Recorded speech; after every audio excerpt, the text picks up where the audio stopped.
ஓட்டு போட்டு உரிமை இல்லாமல் நடு ரோட்டில் நிற்கிறோம். ஒரு குடும்பம் 2 குடும்பம் இல்லை 2000 குடும்பம் நடு ரோட்டில் நிற்கிறோம். பெண்கள் ஒரு கடுமையான போராட்டத்தை தமிழ்நாடு நடத்திட்டு இருக்காங்க. எங்கே போராட்டம் பண்ண போனாலும் பிடிச்சிடுறாங்க. நம்ம பெண்கள் கூட பார்க்க மாட்டாங்க. போலீஸ்காரங்க அப்படி கையை பிடிச்சி வலிக்கிறது, துணியை பிடிச்சி வலிக்கிறது, புடவைங்களை பிடிச்சி அவுத்து விடுறதுன்ட்டு எவ்வளோ அநியாயம் பண்ண முடியுமோ எங்களை பண்ணுறாங்க. சிஎம் தொகுதி தான் நான் வேலை செய்கிறது கொளத்தூரில். சொன்னால் வெக்க கேடுமா மேயரா அவங்களும் எங்களை மாதிரி பொம்பளைங்க தானே. முதல்ல அவங்களை சுயமாக பேச விட்டாதான் அவங்க என்ன எதுன்ற பேசுவாங்க. 1/8/2025 வேலை இல்லைன்னு சொல்லிடுறாங்க. ராம்கி கான்ட்ராக்ட் போயிடுங்க. ராம்கி கான்ட்ராக்டில் போனால் தான் உங்களுக்கு வேலை இருக்குன்னுறாங்க. தொழிலாளிங்க ஏற்றுக்கல. இந்த வேலையை நம்பி தான் எங்கள் குடும்பம் இருக்குது. இப்போ இந்த வேலையிலேருந்து விட்டுட்டா நாங்கள் என்ன பண்ணுறதுன்னு நினச்சி நாங்கள் எதுவுமே சொல்ல மாட்டோம் வெளியே.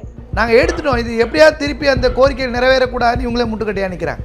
நல்லா கழுவி ஊற்றினோம்னா அவர் எங்களை பற்றி அந்த மாதிரி பேச மாட்டார். இப்போதைக்கு எங்கள் மனநிலைமை ஏதாவது ஊற்றி எனக்கு கொளுத்திக்கணும்னு தான் இருக்கிறோம். நாங்கள் எங்கள் போராட்டத்தை கைவிட மாட்டோம்.